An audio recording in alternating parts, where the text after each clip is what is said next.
What's up, game boys and girls? Big T here, back with another video, and we're just gonna have a conversation about the nonsense that continues with gaming media, gaming journalists, basically because of what happened with the recent Insomniac leaks.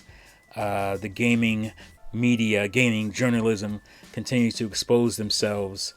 And I just think it's pathetic, and it's kind of funny because they get really bent out of shape when gamers say things like, "Oh, they're getting a check from these companies, they're getting these kind of incentives and whatnot," and they may not be getting a literal check. But I think what a lot of gamers mean by that, some actually mean a literal check, but I think what a lot of gamers mean by that is the incentive side, the perks. They don't want to lose access to these gaming companies, these developers, if they do something that these developers don't like. So as you guys know, recently we had the Insomniac leaks, and all of a sudden the signaling of virtues started happening. And don't get it twisted, like what happened to Insomniac really sucks. As creators, you don't want your stuff out there. You definitely don't want it being played like it is with the Wolverine builds.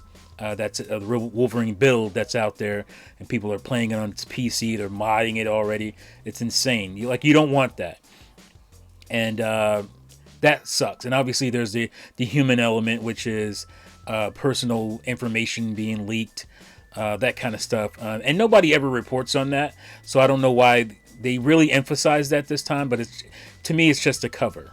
So if you haven't, if you're not paying attention, you don't know what's happening. I don't think there's anybody out there that doesn't know this story. All of a sudden, it's a horrible thing to share these leaks, to report on these leaks with the public, because Insomniac, is going through this horrendous thing, and it is horrendous. It does suck as a creator. When your stuff gets out there and when you're not ready for it to be out there. And not only that, but also being played, like I said. But all of a sudden, these chivalrous types, these chivalrous journalists decide that, no, we won't be covering this. Well, some of them anyway. The biggest one being Kinda Funny Games and Greg Miller. I call them Kinda Phony Games. And it's very obvious why he doesn't want to cover this specific leak, because he had no trouble covering GTA leaks with Glee, which was also malicious and illegal, and their stuff was being held hostage for ransom, because that's the thing they tried to cover with this one. So, oh, this is different. This is a criminal act. Well, there's been criminal acts before. The Capcom leak was also a malicious thing. Illegal thing. It wasn't the company spilling the beans themselves like Microsoft did. I think that was earlier this year with the FTC documents and all that.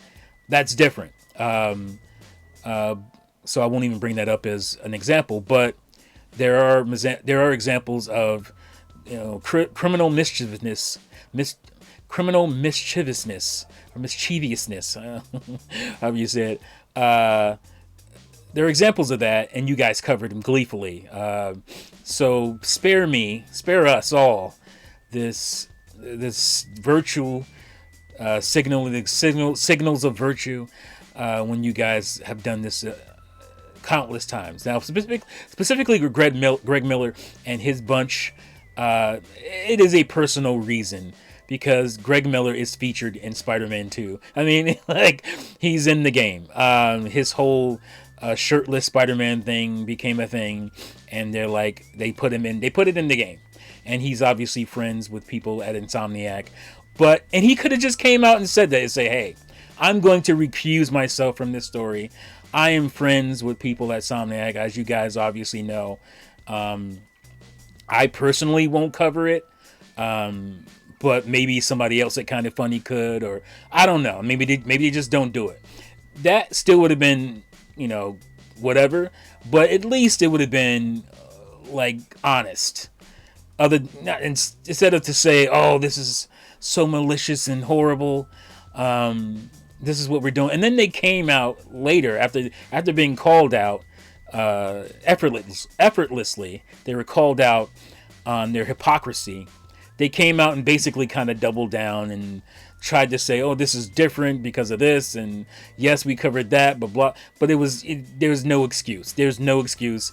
It's because you're friends with these guys, and that's why you shouldn't be friends with these guys.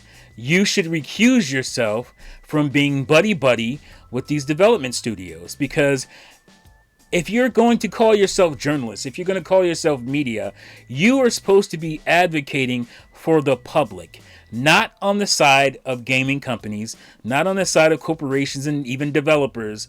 You're supposed to be advocating for us.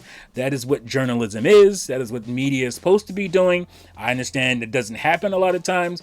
We have corporate media who's in control and they have their own interests, and they don't disclose stuff sometimes.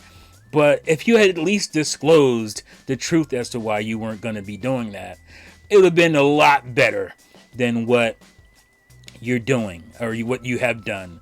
It is nonsensical. It is embarrassing.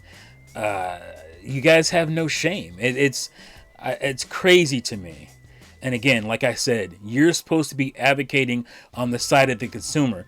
That's what the media is supposed to be doing. That is what journalists are supposed to be doing, advocating for us. You're not supposed to be buddy with these companies. You're not supposed to be worried that you're going to make them mad or any of that kind of stuff. Good journalism doesn't care about that kind of stuff. And that's why, a lot of people don't like, oh my God, what is his name? I can't think of his name right now. I'll put his name up. A lot of people don't like him, but it's because he's not afraid to get his hands dirty and say things that people don't like and get the stories that people don't like. That's what you're supposed to do as journalists. You're not supposed to be a marketing arm or a PR firm or any of that stuff for gaming companies. Yes, you can come out and say this is terrible, and you don't have to cover aspects because it's already out there. This is the internet. This is 2023 going on 2024. Once it's out there, we all see it. We all know what it's about. If you want to see it, you see it. If you don't, you ignore it. I haven't seen any of the leaks. Like, I'm a little bit curious, but and I'm not literally somebody who's looking, crazy looking forward to Wolverine anyway, because I don't really get geeked up about superhero games. It's just, or any kind of licensed IP, really. They don't really move me that way. They never really have. Outside of when I was like really young playing video games, and that kind of stuff worked on me. But as far as like now, like licensed games, stuff like that, don't really move me that much. I enjoy playing them, but it's not like, oh my God, I look forward to them as the end all be all of gaming, because I don't. If anything, I probably demerit them, tax them because of that in a way. They'll never be like an original IP kind of thing, because they already have a built-in audience. A lot of this stuff has built-in audience. Harry Potter has a built-in audience, right? So Hogwarts Legacy is going to appeal to a lot more people just based on that. And anything having to do with superheroes has a built-in audience already. So it's almost kind of cheating, in a way. And I don't mean it's like actually cheating, but they already have a built-in audience to pull from before anybody cares if the game is good or not. Like, people are already interested in paying attention because of the character, because of the IP. So that's why I don't look at those games as I would look at a Zelda or a God of War or something like that, So yeah, but this whole situation has exposed the gaming media for their hypocrisy. And just to touch on the whole idea of the Xbox tax, I don't think it's a tax as far as, oh my God, you guys are wanting to bring down this company or that company. I think it's a tax based on impressions and farming, engagement farming, because that happened to Wii U. As a Nintendo fan, I noticed that it wasn't like these companies, I don't think, hated Nintendo. Now, some of them may have had malicious intent. Some of these media outlets may have had malicious intent, because there are fanboys, yes, in gaming media. Ask Destin about how he got fanboyed to his face at his own in his own company in IGN, in the was it the pre-show of the Game Awards, where Damon Hatfield or Damon Hatfield kind of did his whole pony thing. It was really embarrassing, and was, I think, hopefully eye-opening for Destin. But yeah, there are going to be fanboys. But I think when it came to the Wii U, the engagement was really high. For hating on the Wii U, just dunking on it, they got a lot of clicks. And because of that, and because of the way our media is set up now, it's all about clout. It's all about getting clicks based on shocking headlines and all that kind of stuff. And it's sad to see the state of media, overall media, but obviously in this case, gaming media, because you hope to get an unbiased, fact-based article on these things. And sometimes it's really sad because the headline will be salacious and clickbaity, but the actual article isn't all that bad. And that makes it even more embarrassing because it's just dishonest.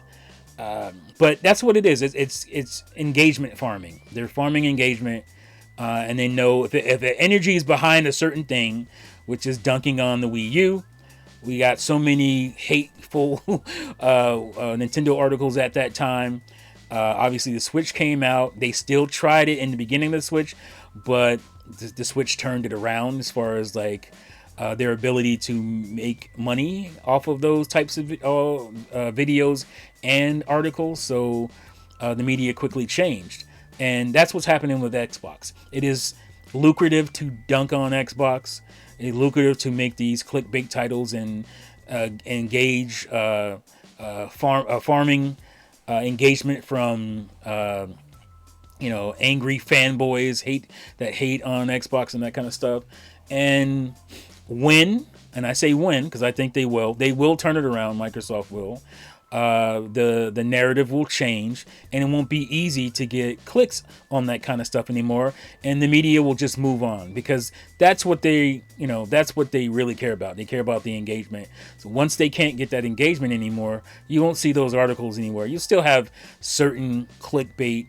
You'll still have certain fanboy outlets in gaming media. Your PC magazines. And your Kotakus and whatnot, your GameSpots, they'll still do fanboy stuff because they can't really get views any other way, sadly. But that's where I think the tax comes in. It comes in because of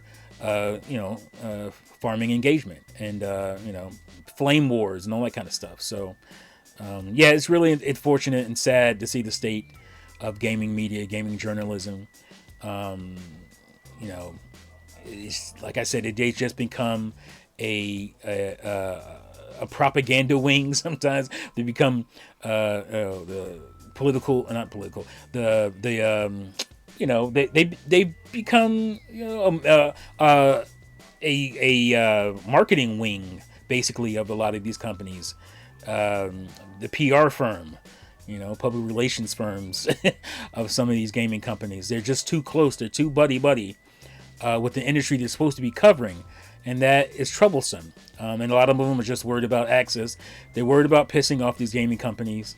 And they won't be able to go to the shows or get the first, impressions of something, because they need that stuff to get people to view their content.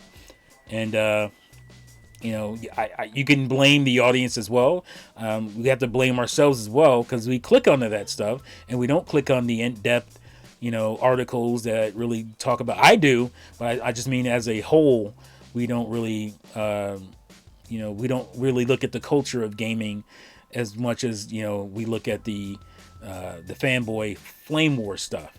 Unfortunately, so that's why they do it, and that's where the tax comes in. So yeah, that's my video. I don't really like doing these types of videos because I myself was at one point in my college career looking into journalism. I was in mass communications. I was moving into journalism, and then I just changed my mind. I just felt like I didn't like where it was going. I saw it. This was like early mid 2000s. I just saw where the media was going, thanks to the internet. Print magazines were falling off and all that kind of stuff. I just saw the writing on the wall, and I wanted to tell stories, and I decided I wanted to tell my own stories. So that's why I got into film school. So it's just a sad state. I don't think it's going to get any better. We're in the realm of fake. We're in that's where we are right now. We're in the era of fakeness, of clout, of propaganda. That's just where we are. That's because people consume so much media. It's very lucrative to do the things that we see every day. So sad. But yeah, that's my video. Thank you guys for watching and listening. Make sure to like and subscribe if you haven't already. Thank you again, and I'll see you fools next time. Peace out.